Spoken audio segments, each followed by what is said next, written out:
नमस्कार दोस्तों, इस AMT क्लासेस पर आपका स्वागत है। यहाँ पर हम बेसिक हिंदी पढ़ना लिखना सीखते हैं। 60 मात्राओं की वीडियो, 10 नाम लिखने की वीडियो, 5 हमारे शब्दार्थ की वीडियो और 3 कठिन शब्द की वीडियो के साथ 125 वीडियो अपलोड हो चुकी है हिंदी पढ़ने लिखने की।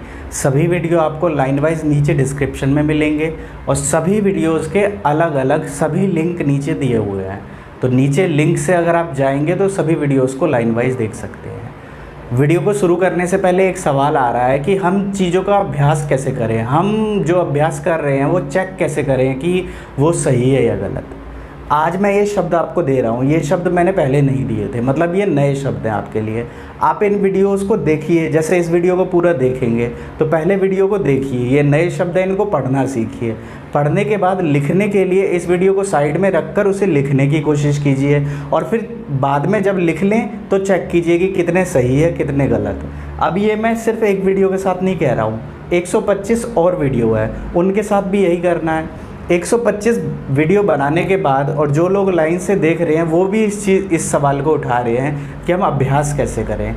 वीडियो जो है और जो बात मैं बोलता हूँ उसके अलावा भी बहुत सारी चीज़ें हैं जो आपको अपने दिमाग से चलानी पड़ेगी कि हम इन वीडियोस का कैसे अभ्यास कर सकते हैं, कैसे चीज़ों को देख सकते हैं। और अभ्यास करने के लिए मैंने आपको बताया कि कहानियों की किताब खरीद लीजिए, 10-20 रुपए की आती है लोकल मार्केट में, और अखबार के न्यूज़ आप पढ़ सकते हैं, पढ़ के उनको लिख सकते हैं। पहले पढ़िए फिर उन्हें लिखने का अभ्यास कीजिए, फिर देखिए कि क्या है।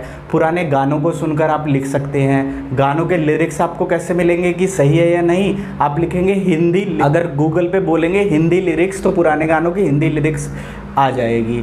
तो जो चीज़ें आपके पास हैं उनका ज़्यादा से ज़्यादा उपयोग करना सीखें। वीडियो में जो बताया जा रहा है वो तो करना ही करना है, उसके साथ अपना अभ्यास भी देखना है। अब यह वीडियो हमारी शब्दार्थ की वीडियो है, वीडियो नंबर 6 है। 5 वीडियो हम पहले ही पढ़ चुके हैं, सीख चुके हैं। आज वीडियो नंबर 6 में हम शब्दार्थ पढ़ेंगे और उनका मतलब जानेंगे कि क्या होता है। हिंदी को समझने के लिए शब्द अर्थ की समझ होना बहुत ज़रूरी है, जैसा कि आप लोगों को पता है। आप लोगों का प्यार भी मिल रहा है इन वीडियोस पर, तो इसी तरह प्यार करते रहें। वीडियो को लाइक ज़रूर करें और शेयर ज़रूर करें अपने ऐसे दोस्तों से जो हिंदी पढ़ना लिखना सीखना चाहते हैं या ऐसे बच्चों से जो हिंदी में कमज़ोर हैं। तो पहला शब्द है मेरा अत्याचार। क्या है? अत्याचार। अत्याचार का मतलब होता है जुल्म, कारावास, जेल, उचित, ठीक, उपकार, भला, धूल, मिट्टी, योगदान, काम में साथ देना, स्थिति, हालत, आर्थिक, धन संबंधी, निर्भर, आश्रित। अब इसका मतलब जान लेते हैं। ये पढ़कर मैंने आपको बता दिया। अगर सभी वीडियोज़ आप लाइन वाइज देखते हुए आ रहे हैं तो सभी चीज़ें समझ में आएंगी, लाइन वाइज नहीं देख रहे हैं तो कुछ भी समझ में नहीं आएगा। अत्याचार का मतलब होता है हमें किसी पर अत्याचार नहीं करना चाहिए, किसी पर जुल्म नहीं करना चाहिए। जुल्म का मतलब क्या है? किसी को नीचा दिखाना, किसी को मारना, किसी के अधिकारों का हनन करना। तो हमें किसी पर अत्याचार नहीं करना चाहिए, जुल्म नहीं करना चाहिए। आप अत्याचार कहें, जुल्म कहें, एक ही बात है। कारावास। कारावास का मतलब क्या है? किसी को बंद करके रख लेना, वास करना, उसके अंदर रख लेना, क्या कहलाता है?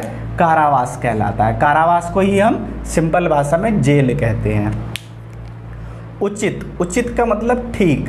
जितनी भी वीडियोस बनी है हिंदी पढ़ने लिखने के लिए मेरे हिसाब से उचित हैं, ठीक हैं। अब बाकी आप लोगों पर है कि आप उन चीज़ों को कर रहे हैं तो कितना समझ में आ रहा है, कितना नहीं आ रहा है, कौन सी वीडियो मेरी देखी है, कौन सी वीडियो नहीं देखी है। उपकार। उपकार का मतलब भला।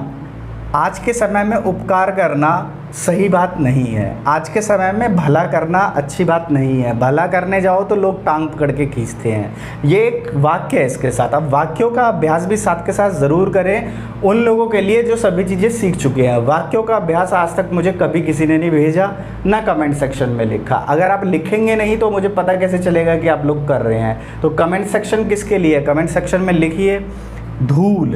धूल क्या होता है? मिट्टी। जो धूल के छोटे छोटे कण होते हैं, मिट्टी के छोटे छोटे कण होते हैं, उनको क्या कहते हैं हम? धूल। योगदान। योगदान मतलब योग का मतलब जुड़ जाना, दान का मतलब कुछ देना, काम में साथ देना। अब किसी के काम में अगर आप साथ दे रहे हैं तो वो योगदान कहलाता है। योगदान आप उसको खुद जाकर भी देख सकते हैं, पैसों से भी दे सकते हैं, या कुछ लोगों की मदद देकर भी आप दे सकते हैं। योगदान किसी भी तरह से आप कर सकते हैं, किसी के काम में साथ देने को योगदान कहते हैं। स्थिति, स्थिति का मतलब हालत, उनकी स्थिति अभी अच्छी नहीं है, उनकी हालत अभी अच्छी नहीं है। हालत तो आप लोगों को पता ही होगा। आर्थिक, आर्थिक का मतलब क्या होता है? आर्थिक मतलब हमारी खुद की, और आर्थिक का मतलब होता है अर्थ। अर्थ का मतलब होता है पैसा, पूंजी। जो पैसे पूंजी से जुड़ी हुई चीज़ें होती है, धन से जुड़ी हुई चीज़ें होती है, उसे हम आर्थिक कहते हैं। ठीक है, जैसे आर्थिक दशा अभी लोगों की अच्छी नहीं है कोरोना वायरस की वजह से। क्या मतलब? धन संबंधी उनके पास समस्याएं हैं, आर्थिक समस्याएं हैं उनके पास। निर्भर, निर्भर का मतलब आश्रित। आप लोगों को मुझ पर निर्भर नहीं रहना है, जो मैं कराऊंगा वही चीज़ नहीं करनी है, उसके साथ साथ और चीज़ें भी करनी है। और आप इस चीज़ पर निर्भर मत रहिए कि मेरी ही सारी जिम्मेदारी है और यही बंदा मेरे लिए सब कुछ करेगा। नहीं, आप किसी पर आश्रित मत होइए, खुद मजबूत बनिए, बी पावरफुल, और चीज़ों को खुद पर निर्भर होके, आत्मनिर्भर होके चीज़ों को खुद करिए। ठीक है, सीखने के लिए यहाँ पर चीज़ें हैं, बेसिक चीज़ें। इसके साथ साथ आप अपना अभ्यास दीजिए जितना आप दे सकते हैं। साक्षात, साकार, उचित, ठीक, कन्याओं, उचित 2 बार हो गया, कन्याओं, लड़कियों, परिवर्तन, बदलाव, स्मरण, याद, प्रसार, फैलाव, ग्रहण, लेना, आत्मनिर्भर, अपने पर निर्भर, अपरिचित, जान पहचान ना होना, प्रायश्चित, गलती कर पछताना। साक्षात का मतलब होता है बिल्कुल मेरे सामने, जैसे मैं आपके वीडियो के सामने ही हूँ तो मैं साक्षात हूँ। ठीक है, साक्षात का मतलब होता है जो आपकी आंखों के सामने हो, उसे कहते हैं साक्षात या साकार, जिसका आकार हमारे सामने हो। अब ईश्वर है तो ईश्वर साक्षात नहीं है, हमें दिखाई नहीं दिए हैं, लेकिन वो हैं। ठीक है, तो साक्षात का मतलब क्या होता है? जो हमारे सामने हो, बिल्कुल साकार हो। उचित का मतलब ठीक। कन्याओं, कन्याओं का मतलब होता है लड़कियों, जो 13-14 साल तक की लड़कियां होती हैं उन्हें कन्या बोला जाता है। कन्याओं मतलब लड़कियों। परिवर्तन, परिवर्तन का मतलब होता है बदलाव। अब आप देख रहे हैं इस वीडियो को, ऑनलाइन वर्ल्ड है, ऑनलाइन वर्ल्ड में वीडियोस के द्वारा पढ़ाया जा रहा है, पहले क्लास में पढ़ाया जाता था। तो ये क्या है? परिवर्तन है, बदलाव है समय के साथ साथ। तो इसीलिए कहते हैं समय हमेशा परिवर्तन की ओर बढ़ता रहता है, या समय परिवर्तित होता रहता है, समय कभी एक सा नहीं रहता। स्मरण, स्मरण का मतलब होता है याद, हमें प्रभु को स्मरण करना चाहिए। ठीक है, प्रतिदिन हमें स्मरण करना चाहिए, अपने बूढ़े बुजुर्गों का हमें स्मरण करते रहना चाहिए, मतलब उन्हें याद करते रहना चाहिए। प्रसार, प्रसार का मतलब होता है फैलाव। मैं ये सब काम किस लिए कर रहा हूँ? हिंदी का प्रचार प्रसार करने के लिए, मतलब हिंदी को फैलाने के लिए, लोग हिंदी की चीज़ों को सीख सकें, मात्राओं को सीख सकें, शब्द अर्थों को सीख सकें, नाम लिखना सीख सकें, पढ़ना लिखना सीख सकें। इन्हीं सब चीज़ों का प्रसार करने के लिए मैं वीडियोस बना रहा हूँ। ग्रहण का मतलब लेना, ग्रहण का मतलब क्या होता है? लेना। कोई चीज़ जब हम ग्रहण करते हैं, मतलब कोई चीज़ लेता है, जैसे एक गुरु पढ़ाता है तो उसको गुरु दक्षिणा दी जाती है, तो वो क्या कहता है? ग्रहण करता है, उस चीज़ को लेता है, उसका यूज़ करता है। आत्मनिर्भर, आत्मनिर्भर का मतलब क्या है? अपने पर निर्भर, जो खुद पर निर्भर हो, जो खुद ही चीज़ों को कर रहा हो, अपने पैरों पर खड़ा हो, सिंपल भाषा में, किसी के आगे उसको कुछ मांगना ना पड़ता हो, झुकना ना पड़ता हो, वो व्यक्ति क्या होता है? आत्मनिर्भर होता है। अपरिचित, अपरिचित का मतलब जान पहचान ना होना। परिचित का मतलब होता है, अगर हटा दे, परिचित का मतलब जान पहचान वाला। जैसे आप लोग मुझे जानते होंगे जो मेरे पुराने सब्सक्राइबर हैं, लेकिन जो नए सब्सक्राइबर हैं वो अपरिचित होंगे, वो मुझे जानते पहचानते नहीं होंगे। तो जब जान पहचान नहीं होती तो अपरिचित होता है, जान पहचान होती है तो परिचित होता है। ठीक है। प्रायश्चित, प्रायश्चित का मतलब होता है गलती कर पछताना। कोई व्यक्ति गलती करता है और गलती करने के बाद पछताता है, तो ऐसी सिचुएशन को क्या कहते हैं? प्रायश्चित। वो प्रायश्चित करना चाहता है, अपनी गलतियों को सही करना चाहता है, जो भी गलती उससे हुई उसकी माफ़ी मांगना चाहता है, कन्फेस करना चाहता है। ठीक है। उपेक्षा, लापरवाही, ध्यान न देना। भिक्षुक, भिखारी। टेक, टिकाकर। दया दृष्टि, दया भरी नज़रें। लकुटिया, लकड़ी या लाठी। भाग्य विधाता, भाग्य को बनाने वाला। कांटा निकल जाना, मुसीबत दूर होना। निश्चय, इरादा। अवसर, मौका। बेसुध, बेहोश। उपेक्षा का मतलब होता है किसी पर ध्यान न देना, कोई लापरवाही करना, ठीक है। हमें किसी की उपेक्षा नहीं करनी चाहिए, मतलब किसी के साथ लापरवाही नहीं करनी चाहिए। किसी को ऐसे ध्यान में सामने है बट उस पर हम ध्यान नहीं दे रहे हैं, लोग उपेक्षा करते हैं जिनसे जलते हैं या जो उनसे जलते हैं, तो ऐसा हमें व्यवहार नहीं रखना चाहिए। भिक्षुक का मतलब होता है भिखारी। क्या होता है? भिखारी, जो भीख मांगता हो, जो किसी से कुछ मांगता हो बिना कुछ उसे दिए। अगर आप किसी को कुछ दे रहे हैं, उसके बदले पैसे लेते हैं, तो वो आपका सर्विस हुआ, मतलब आप कुछ सर्विस दे रहे हैं। बट अगर आप किसी को कुछ दे नहीं रहे हैं, उसके बदले कोई चीज़ फ्री में ले रहे हैं, तो वो भिखारी होता है। ठीक है, कहने का मतलब समझ गए? भिक्षुक कौन होता है? भिखारी, जो बिना किसी सर्विस, जैसे भिखारी को भिखारी क्यों बोलते हैं? क्योंकि वो आपको कुछ दे नहीं रहा है। यही दुकान वाला तो भिखारी नहीं होता, वो आपको टी शर्ट देता है तो पैसे लेता है। तो भिखारी किसको बोलते हैं? जो उसके बदले कुछ दे ना रहा हो। ठीक है, अब इसको लोग भिखारी होता है या इसको भिखारी भी बोलते हैं, तो ये भिखारी नहीं होता, भिखारी होता है।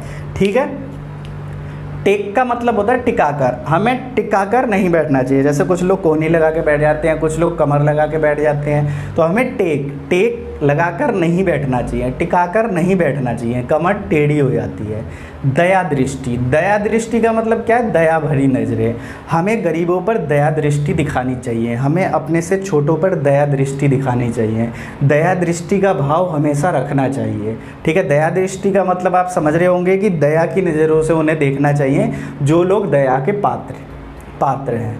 लकुटिया का मतलब होता है लकड़ी या लाठी। कोई लाठी की जैसे कोई डंडा होता है, उसको क्या कहते हैं? लकुटिया गाँव में।